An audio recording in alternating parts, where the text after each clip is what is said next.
There has to be a spiritual climate that we can have revelation and doctrine and songs and tongues. Come on now. There's enough room in this church.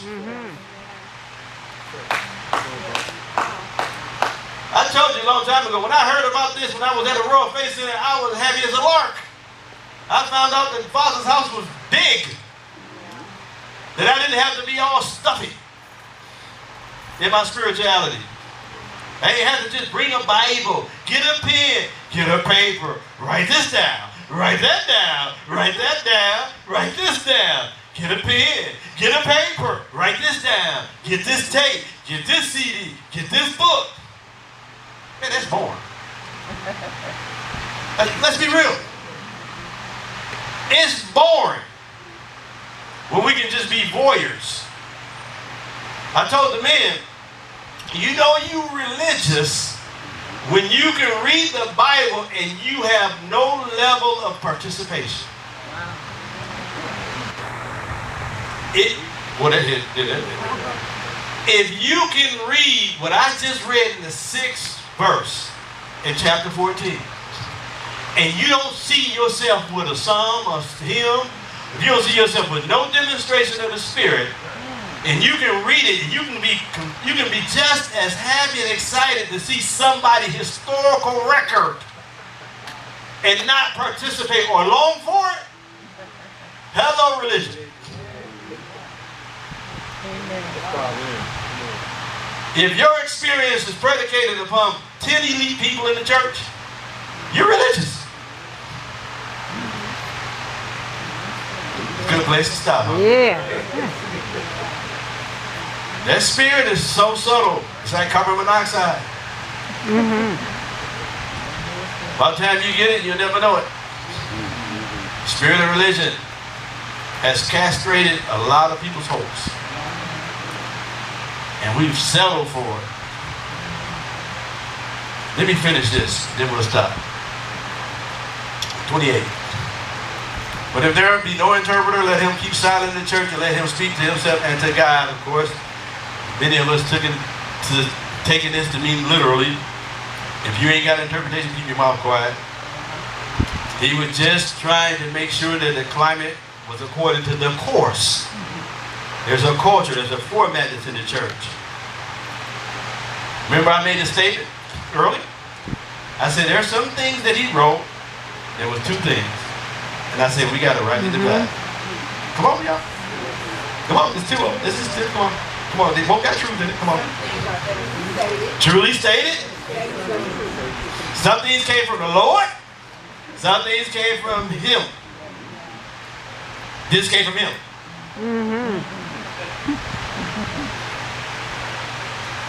Is it acceptable? Of course.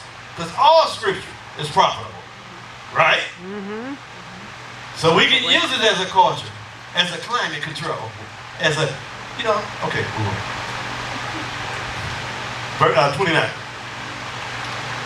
Let the prophet speak 2 or 3 and let the other judge. So you need an interpreter and a judge. Amen. So you're not just a loose cannon. That's what he's saying, Moffett paraphrase. He said, all y'all want to speak in tongues and prophesy. But he said there needs to be an interpreter. You can speak in tongues 2 or 3, but then somebody got to make sense out of this. And if you got a prophet in the midst, speak 2 or 3 and let somebody else get up and say, this is what the Lord is saying. What is he saying? Stay away from superfluity. Stay away from over excess of words and giftings. That's what he's saying. And yeah, assumptions and suppositions and stuff like that. Just stuff out the whim in your head, coming up with ideas that I hear the Lord saying. Oh, wow. And it happens in church. I hear the Lord saying this and that, this and that, this and that, and the Lord ain't saying nothing. So these are guidelines on how to make sure that the climate in the church is viable. Credible witness, like I said, part of leaders' role is to make sure that the work, not just functional, but credible. Yes. Which is a part of your reputation. Next verse. We got 2 more to go, y'all. We're done. If anything be real to another that sitteth by, let the first hold his peace. All right, that's basically saying don't be in a hurry. You did your part. Get out of the way. Let somebody else join you. Am I right? Did y'all miss that? He said, if anybody else is in the church besides you speaking, can you please get out of the way and let them come forth?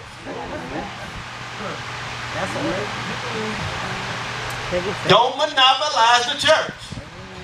Because that's what happens when you build a body of believers and then they get skilled and talented. Then they found out that people like them and then they want to hog up all the time. And they're going to be the ones who will always have something to say. We know some of them. Let him hold his peace. Next verse. 31. For you may all prophesy one by one. That what? All may learn. So how long is this letter? AD 67. Since AD 67, not even 100 years after Jesus had died and paid the ultimate price, you got to understand this. Compared to that short window of 40 years, a little under 40 years, compared from that marker to now, we've been so silent. He was writing to a church to let them know that all y'all can prophesy. 2019. I'm here to tell you, all y'all supposed to prophesy. This is normal activity, not paranormal activity. So we should be spending more time in prayer.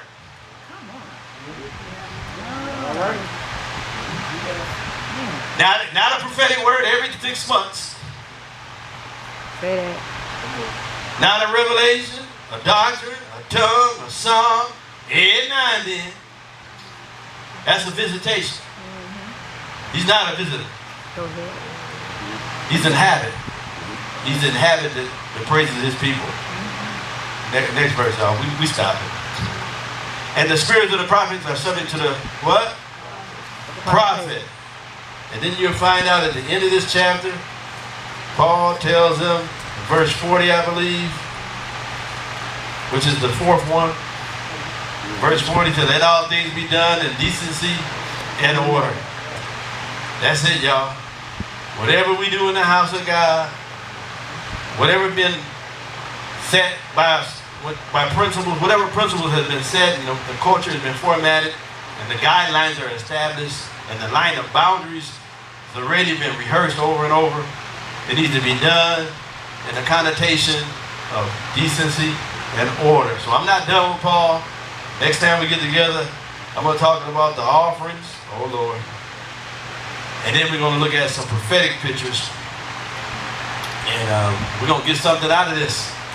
So we need order. So the way we've heard order is not synonymous with what Paul penned as order. Right? Because when we understand that when I join a church, and what we've done, we defaulted to membership. That's good. As long as I've made it inside the boat, I'm good. I'm not going to sink. I'm going to float.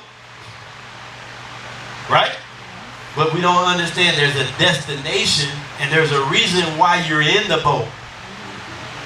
Not for the ride. Amen. To make sure everything is comfortable. God has a goal for us. Especially this house. We're not claiming symbols. We're not just going through the motions. I've been emphasizing God has a goal for us. A body of believers being built up, a habitation of God through His Spirit, that they may declare His glory in the earth. That means all hands on deck. When you get around apostles, they will not leave you to yourself.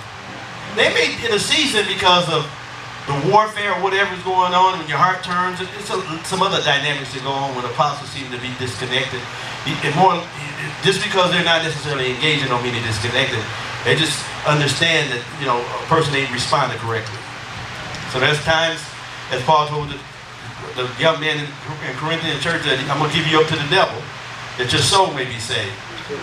So he gave him apostolic judgment. So sometimes a leader will give you, without giving you a memo or a text to let you know that you're being judged by the devil, they'll step away and allow you to go to your sifting process, like Jesus told Peter.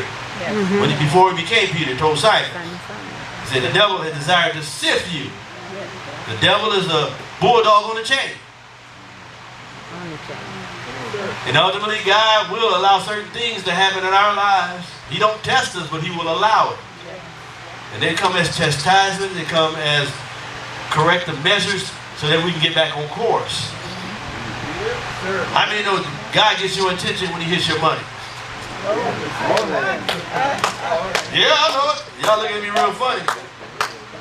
Yeah, lose your job. You be the first one in church. I want your order, God. I want to see you submitted to your guidance. I love my apostle. I'm serious. Searching me and see if there be any wicked way. Come on, we started going to deep scriptures. We said, something happened. I'm ready to get it right now. Yeah, right. Till you get the next job. Or you get your desires. What you've been praying for, then you go back to business as usual. But God knows how to get our attention. I don't want him to get my attention other than his love. I'd rather have his love constrain me than to have to get chastised. Because he chastened those he loves. So I don't care what they say about we in the age of grace. No, there's a chastisement because it is connected to sonship. Every son he chastened. That's the same word for huios. Same word that says Jesus learned obedience through the things he suffered. Same two words. So there is an element of suffering that comes with this walk. I can't remove the suffering. It is a part of our journey. Amen. Father, we bless you. Thank you for this word tonight. We ask you that you